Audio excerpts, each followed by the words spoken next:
Magandang umaga sa ating mga guro, mga bisita at mga mag-aaral.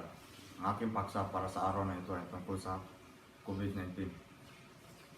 Ang pandemya ng COVID-19 ay isang patuloy na pandemya ng sakit ng coronavirus 2019. Dulot ng SARS-CoV-2. Unang naiulat ang virus sa Wuhan, Hubei, China noong Disyembre 2019. Idineklara ng Pandaigdigang Organisasyon sa Kalusugan pagsiklab bilang kagipitan ng pampublikong kalusugan na Pandaigdigang Pangkundangan PHEIC noong Enero 30 at bilang pandemya noong ika-11 ng Marso pagsapit ng Oktubre 28, 2020. Naiulat ang higit sa 43.9 milyon kaso ng COVID-19 sa higit sa 189 bansa at teritoryo na ikinamatay ng higit sa 1,160,000 katao. Higit sa 29,700,000 katao ang gumaling. Sa China, ang cumulative confirmed ay 92,248. Ang recovered naman ay 86,901. Ang namatay naman ay 4,748 at ang imported ay 3,603. Ang active symptomatic ay 599 at ang active asymptomatic ay 804. Inilipat ng China ang atensyon nito sa mga naka-perming pagkain sa labanan upang maalis ang banta ng virus. Ngunit manatiling may pang-aakilangan ang mga eksperto. Ang Hong Kong, CNN sa loob ng maraming buwan, sinubukan ng China na tuluyang matanggal ang nobelang coronavirus matapos na naglaman ng paunang pagsiklab. Ngunit ang maliit sporadic cluster ay nagpatuloy na muling lumitaw sa kabila ilang paghihigpit sa hangganan sa mundo at mga hakbang sa quarantenas. Bukod sa papasok ng mga manlalakbay, hinahala ng mga opisyal ng Chino na ang virus ay dinala ng isa pang salarin pag-import ng frozen na pagkain.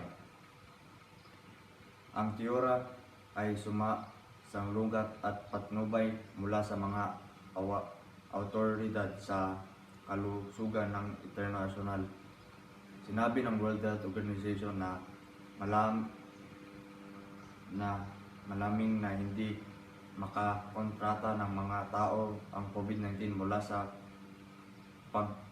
sa pag-packaging ng pagkain at sinabi ng United States Centers for Disease Control and Prevention CDC na ang peligro ay naiisip na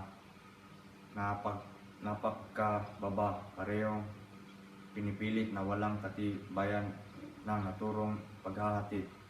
Ngunit sinabi ng China na napatunayan nito na posible ng kontrata ang COVID-19 mula sa pagpapakite ng pagkain at doble ang pagsisikap ng maiwasan ito.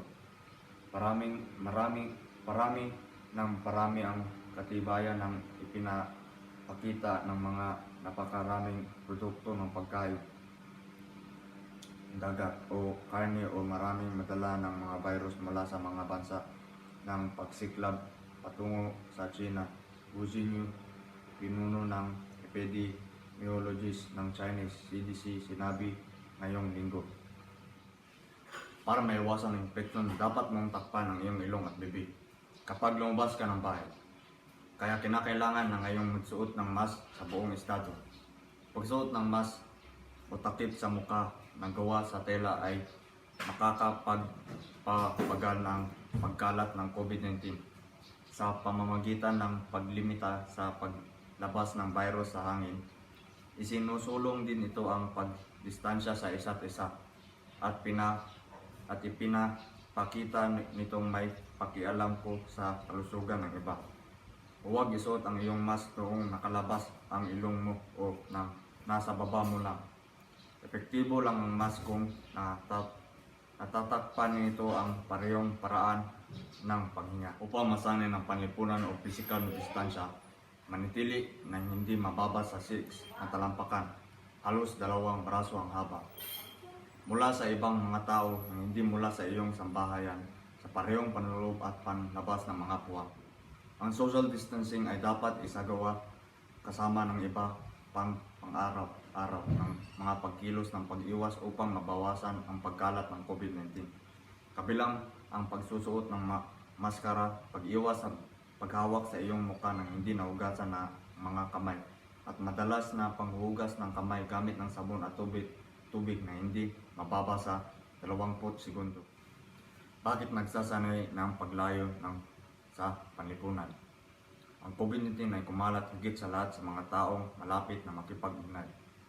Sa loob ng halos 6 talampakan, sa isang matagal na panahon, nangyari ang pagkalat kapag ang isang tao ay nahawan ng umubog, bumain o makipag-usap at mga patak mula sa kanilang bibig o ilong ay inilusad sa hangin at marating sa mga bibig o ilong ng mga taong malapit.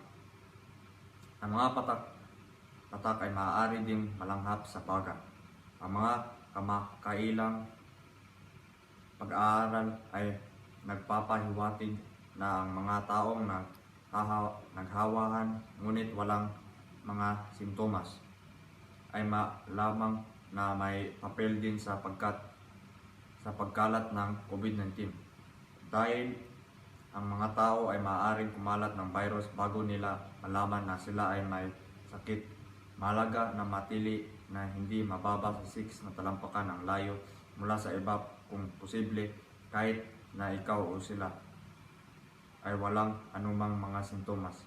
Ang distansya sa lipunan ay lalong mahalaga para sa mga taong may mas mataas na peligro para sa matinding karamdaman mula sa COVID-19.